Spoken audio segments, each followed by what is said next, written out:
Good morning बच्चों। 11वीं class की केमिस्ट्री के साथ अगली क्लास में हम पहुंच गए हैं। क्या पढ़ रहे थे? Mole concept. भी आपको मैंने पिछले सेशन में या पिछले लेक्चर में बताया था कि एटम्स क्या होते हैं, एलिमेंट्स क्या होते हैं, कंपाउंड क्या होते हैं, मॉलिक्यूल्स क्या होते हैं और आयंस क्या होते हैं।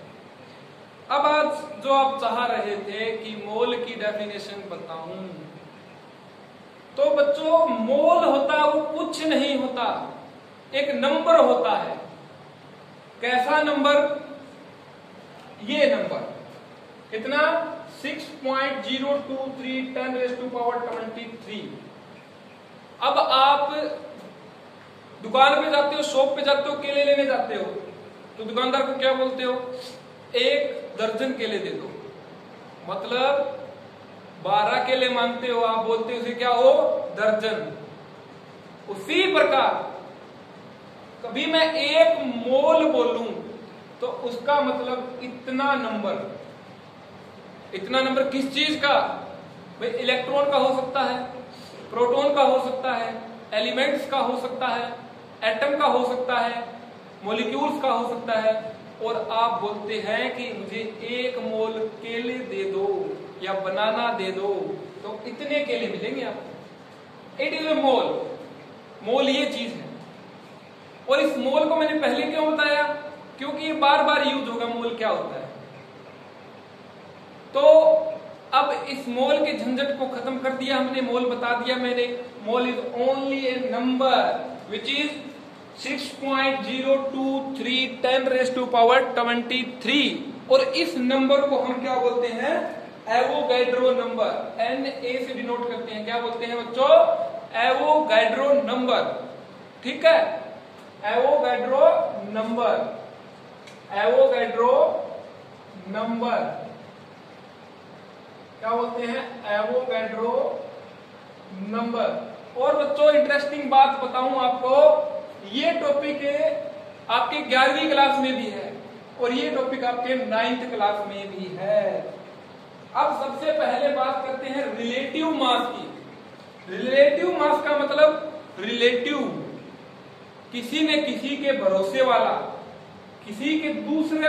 अगर ये मार्कर 50 ग्राम का है तो इसको अगर हम बोल देते हैं कि ये 1 यूनिट है।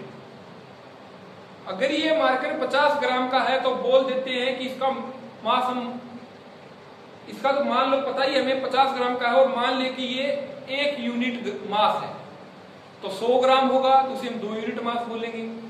150 ग्राम होगा उसे हम क्या बोलेंगे? 3 यूनिट मास बोलेंगे। इसका फिक्स कर दिया हमने, कितना? 1 यूनिट मास।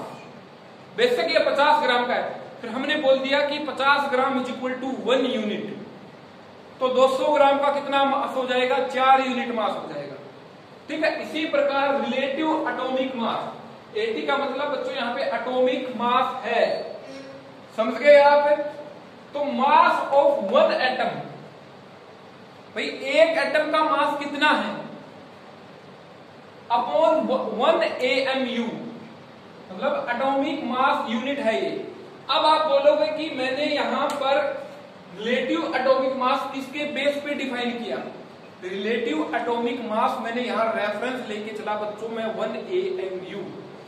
1 AMU के रिस्पेक्ट में, अब ये बोला था मैंने 1 यूनिट मास है। अगर मैं मान लेता हूं बच्चों इसका 50 ग्राम तो है, इसको 50 ग्राम को मैंने 1 AMU मान लिया। क्या मान लिया? 1 AMU।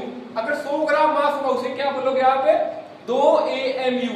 तो रिलेटिव मास की बात करो बच्चों, उसको हम with respect to 1 AMU define करते हैं, एटॉमिक मास यूनिट या यूनिफाइड।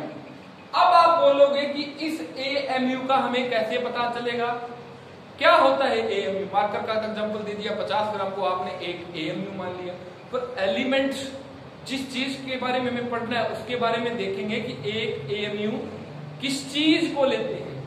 चलो देखते हैं। 1 AMU इज इक्वल टू 1/12 या 1/12th part of mass of 1 atom of carbon 12।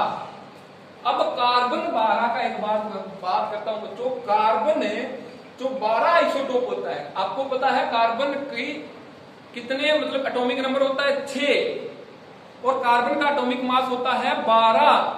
जो कार्बन 12 होता है उसका मास है x मान लूं बच्चों में, उसका 1/12वां भाग को हम एक AMU बोलते हैं। अब आपको पता चल गया कि रिलेटिव मास होता है, जो मास होता है वो कार्बन 12 के 1/12 पार्ट के हिसाब से हम डिफाइन करते हैं। अब कार्बन 12 का आप पढ़ते हो कि एटॉमिक मास कितना होता है, 12 होता है ना, उसका 1/12 कितना हो गया, 1 हो गया, उसे हम 1 AMU बोलते हैं। समझ गए आप? अब आप देखोगे कि ग्राम एटॉमिक मास, एक मतलब रिलेटिव एटॉमिक मास की डेफिनेशन आपके समझ में आई कि नहीं आई? आई थिंक आपके रिलेटिव एटॉमिक मास की डेफिनेशन समझ में आ गई। तो अब बात करते हैं, चलो दोबारा बता देता हूं एक बार, क्योंकि नया नया टॉपिक शुरू होता है बच्चों और बच्चे इससे दूर भागने की कोशिश करते हैं कि समझ में नहीं आ रहा, नहीं समझ में आ रहा। तो बच्चों ये धीरे धीरे समझ में आएगा। आप धीरे धीरे लगातार पढ़ते जाओ, जो मैं पढ़ा रहा हूं उसे देखते जाओ, उसे कुछ चीजें याद करने की होती है, कुछ चीजें समझने की होती है, वो समझाऊंगा। याद करने वाले भी मैं कुछ ट्रिक शॉर्टकट लगाकर समझाने की कोशिश करूंगा, ठीक है? अब रिलेटिव मास को दोबारा देखते हैं। Relative atomic mass of one atom, कोई भी एक एटम का मास विद रिस्पेक्ट टू एक AMU। अब एक AMU क्या होता है? कार्बन जो 12 होता है ना, कार्बन 12 का मतलब जिस कार्बन का एटॉमिक वेट 12 होता है उसका 1/12 पार्ट को हम 1 AMU बोलते हैं। जो कार्बन 12 होता है ना बच्चों, उसका वेट कुछ ना कुछ तो होता है ना भाई, कुछ भी मान लो XYZ, उसका 1/12 पार्ट मतलब उसका 1/12वां भाग, उसको हम बोलते हैं 1 AMU। अब बात करते हैं बच्चों ग्राम एटॉमिक मास की। ग्राम पहला क्या था? रिलेटिव मास था। अब किसकी बात कर रहे हैं हम? ग्राम एटॉमिक मास की। अब ग्राम एटॉमिक मास की बात करूं मैं, तो मास ऑफ, हाँ 1 सेकेंड, जो एक AMU कार्बन का वेट होता है ना बच्चों, मतलब कार्बन का x माना था हमने, x गुणा में 1/12, ये आया था ना। जो एक AMU होता है उसकी ग्राम में बात करूं मैं तो 1.66 मल्टीप्लाइड बाई 10⁻⁻24 ग्राम होता है। अब आप सीधा सीधा बोलोगे, मैं बोलूंगा एक AMU कितना होता है, आप बोलोगे सर इतना होता है, मैं समझ गया। आप बोलोगे एक AMU की डेफिनेशन बताओ, मैं पूछता हूं आपसे, आप बोलोगे कार्बन 12 का 1/12वां भाग होता है ना, उसे 1 AMU बोलते हैं। इज इट ओके और नॉट? अब देखो gram atomic mass of 1 mole of atom, mass of 1 moles of atom.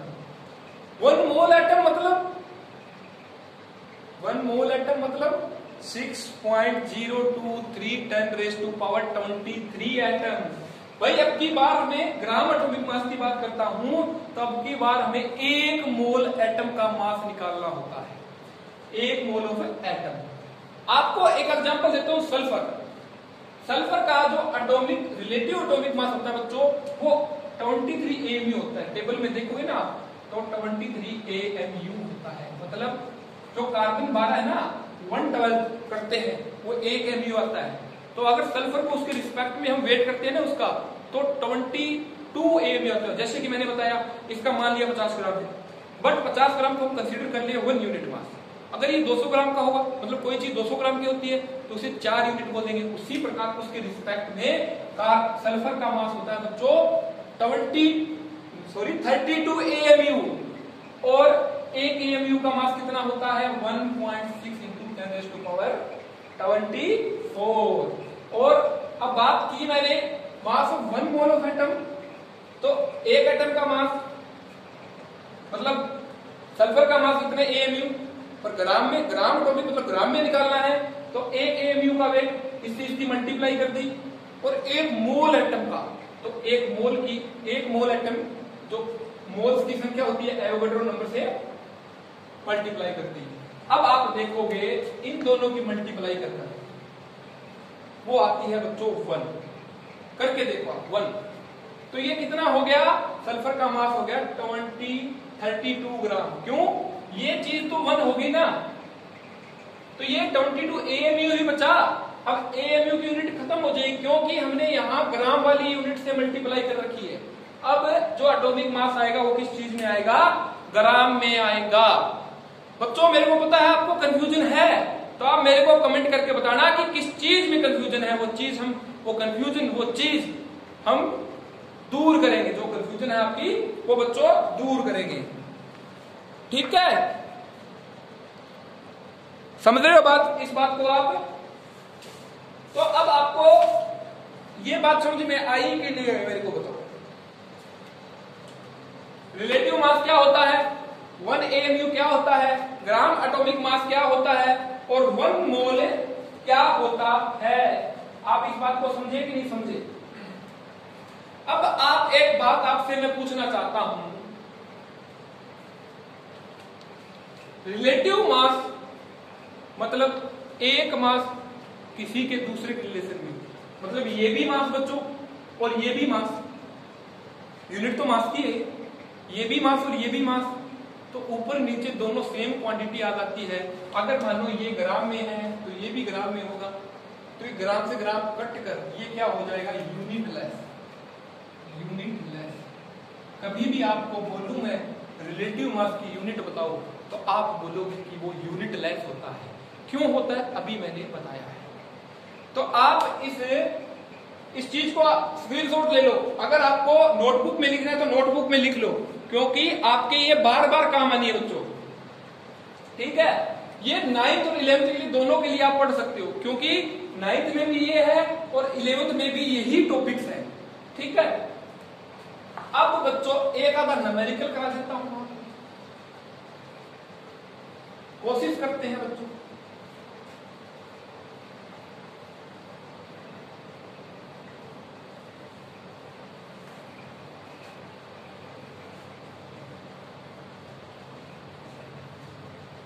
ठीक है, मैं न्यूमेरिकल देख लेता हूं बुक के अंदर, फिर आपको करवा देता हूं। ये देखोगे आप कि बच्चों कहां गया, अब calculate the mole, mole calculate करने हैं। मोल, एक मोल मतलब बच्चों क्या होता है, 6.02 टू 10⁻23। हमें मोल निकालने, किस चीज के निकालने हैं, 52 gram of helium, 52 gram of helium. और एक बात और बता देता हूं, आप इस पीरियोडिक टेबल को देख लो, पीरियोडिक टेबल है ना, तो उसको देख लो आप कि पीरियोडिक टेबल में कौन सा, मतलब hydrogen, helium, lithium, beryllium, boron, carbon, nitrogen, oxygen, chlorine, neon, समझ गए आप, सोडियम, मैग्नीशियम। ठीक है, ये याद कर लो कौन सा किस नंबर पे है, और उस टेबल में आपको एटॉमिक मास भी दिया होगा, वो भी याद कर लो। कम से कम 30 तक याद करो। 11th वाले बच्चे कम से कम 30 तक याद करो, और जो बच्चे 9th में है वो कम से कम उन्हें 15 या 20 तक याद होने चाहिए। अब देखो कि हीलियम 52 ग्राम है। अभी मैंने एक बात बताई थी कि ये एटॉमिक मास में ग्राम में दिया हुआ है कि नहीं, तो ग्राम में दिया है। तो अभी चलो ग्राम एटॉमिक मास दोबारा लिखता हूं,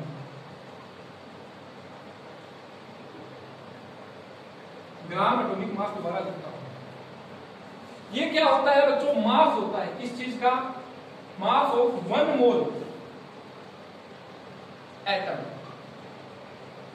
1 मोल एटम का मास होता है। आप बताओ मेरे को सबसे पहले, ये 52 ग्राम है, तो अगर आप टेबल में देखोगे बच्चों तो हीलियम का एटॉमिक वेट आपको मिलेगा 4 ग्राम। ग्राम पीछे लगते ही समझ लोगे कि उसमें हीलियम के एटम है ना, वो किसके बराबर है, सॉरी 6.02 10⁻23 के बराबर है। समझ रहे हो आप, इसमें कितने, 4 ग्राम का 1 मोल बनता है। तो बच्चों 52 ग्राम के कितने मोल बनेंगे, तो 52 को आप 4 से सीधा डिवाइड करो ना, 52 ग्राम के कितने मोल बन गए। आप समझ रहे हो कि नहीं समझ रहे, आप समझ रहे हो कि नहीं समझ रहे। तो ये मोल हो गए बच्चे 13 चौका 52, 13 मोल हो गए। किस प्रकार, आपको मैंने बोला 1 मोल में कितने एटम होते हैं। ठीक है, जो ग्राम में एटॉमिक मास दिया हो वो क्या होता है, मास ऑफ 1 मोल। और हमें पीरियोडिक टेबल में 4 ग्राम हीलियम का मास दिया हुआ है। देखोगे आप, देखो चेक करना, टेबल में 4 ग्राम हीलियम का मास दिया हुआ है। तो मतलब ग्राम में दिया हुआ है तो वो 1 मोल हीलियम एटम मतलब 6.022 10⁻23 एटम्स होते ना, उनका मास होता है। अगर 1 मोल एटम का 4 ग्राम मास होता है तो इतने ग्राम में कितने मोल आएंगे? 52/4 इज इक्वल टू 13 मोल। मतलब बच्चों इसमें कितने मोल हो गए? 13 मोल हो गए। ठीक है, एक बात और, एक क्वेश्चन और पूछता हूं आपसे। 12.044 10⁻23 में कितने मोल होते हैं? आपको पता होगा कि 1 मोल में इतने एटम होते हैं, तो ये इसका आपको दुगना नहीं लग रहा? अगर इसको आप 2 से मल्टीप्लाई करोगे तो 6 दूनी 12, इसकी 0 0, 2 से 4, दुगने नहीं लग रहे। मतलब बच्चों ये क्या है? 2 मोल। इस मोल को आप धीरे धीरे और आराम से समझोगे, और अगर आप इसे पढ़ोगे, आपके पास कोई भी टेक्स्ट बुक होगी एनसीईआरटी की, वरना मैंने बोला था कि जो आपको लिखवाया था मटेरियल साथ साथ लिख लो आप, ताकि आपको समझ में आ सके। अगर बच्चों कहीं भी आपको इस लेक्चर में या मेरे पढ़ाने के तरीके में कहीं भी कोई दिक्कत आती है तो आप मेरे को बताओ, ताकि मैं उस दिक्कत को सुधार सकूं। तो आप जिन बच्चों को समझ में आ रहा है, ये समझ में आया है, वो क्या करेंगे? लाइक वाला बटन दबाएंगे। जिन बच्चों के समझ में नहीं आ रहा वो क्या करेंगे? कमेंट सेक्शन में मेरे को कमेंट करके बताएंगे। और जो बच्चे हमारे चैनल को देख रहे हैं अब तक सब्सक्राइब नहीं किया, वो इस चैनल को सब्सक्राइब करें। Thank you.